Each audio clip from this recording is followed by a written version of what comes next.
Hello and welcome to the 340 Club. In this video, we'll be solving this question.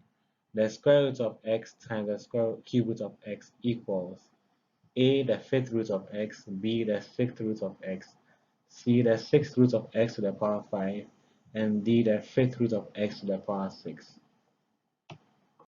Hello and welcome to the 340 Club. In this video, we'll try to simplify that expression. The square root of x times the cube root of x. The square root of x times the cube root of x. Let's begin. The first thing we'll do is to write the roots as fractional exponents.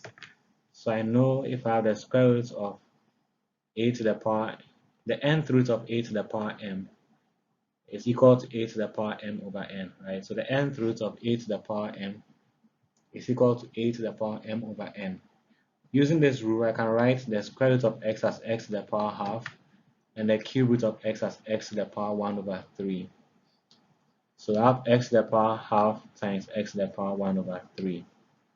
And now we can multiply multiplying two powers. I can apply this rule: a to the power m times a to the power n equals a to the power m plus n. Right? So applying this rule, we have x to the power half plus 1 over 3. And adding those fractions, you get 5 over 6, so x to the power 5 over 6. And now we can apply the rule again, which says the nth root of a to the power m equals a to the power m over n, which means we can write that exponent as x to the power 5 all to the 6th root, right? So that's how to solve a question like this.